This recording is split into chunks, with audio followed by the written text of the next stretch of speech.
Julien, 30 ans, est arrivé à San Francisco il y a quelques jours. Son objectif, faire fortune avec un site internet. Holidogs, c'est un Airbnb pour chiens qui permet en fait de facilement trouver un pet sitter pour faire garder son animal quand vous partez en vacances. Il a bien essayé de développer sa start-up en France, mais le manque d'investisseurs l'a poussé à émigrer. Les investisseurs français disent ok, le marché est trop petit en France, il faut voir plus grand, mais quand je leur dis je vois plus grand, c'est trop risqué. Donc c'était un peu ce qui revenait tout le temps quand j'allais voir les investisseurs français. Et ici, qu'est-ce qu'on dit? C'est génial, c'est génial. Combien je dois mettre?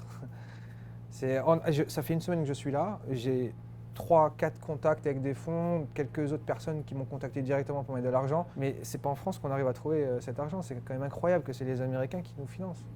Donc, Julien s'est installé dans un incubateur où, en échange de parts de sa société, on lui apporte une aide financière il y en a d'autres. et surtout un carnet d'adresses qui l'aidera à récolter les 10 millions de dollars dont son site a besoin.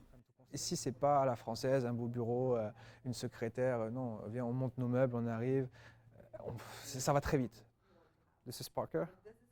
Mais son mentor l'a mis en garde. Beaucoup de fonds américains hésitent avant d'investir dans une société française. The French president is coming The here. challenges we have with the French market are around sort of regulation. So I think our perception is that it's a very valuable market from a consumer perspective, but that it is hard to penetrate. There's a lot of friction there, so it's hard to start companies there. Les startups se tournent aussi vers des business angels ou des fonds de capital risque comme celui de Jeff Clavier.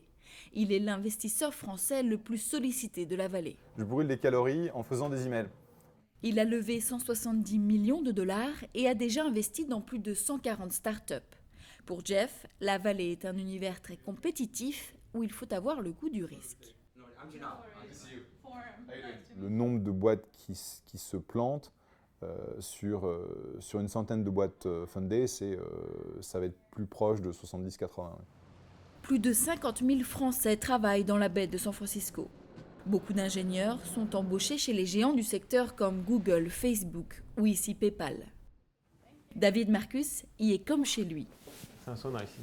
Il y a 6 ans, il a revendu sa petite start-up au géant américain du paiement en ligne pour 240 millions de dollars.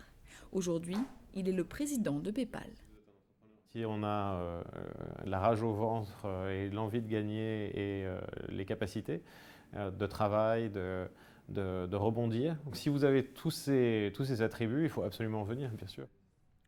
Un avis partagé par Carlos Diaz, un chef d'entreprise français installé depuis 6 ans à San Francisco. Un défenseur du PSG là, qui est content parce qu'ils ont gagné aujourd'hui. En 2012, il a créé avec d'autres entrepreneurs français le mouvement des pigeons contre le projet du gouvernement de taxer les entreprises. On ne peut pas demander à des entrepreneurs de tout miser, de ne pas se payer, et puis avec une chance de réussite qui est infime.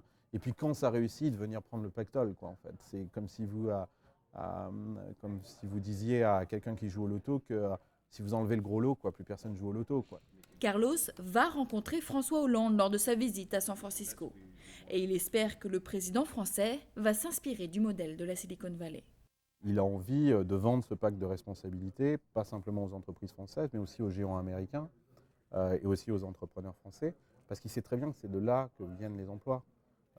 Il a raison de venir ici. Il est en mode VRP, quoi. Il est en train de vendre la France.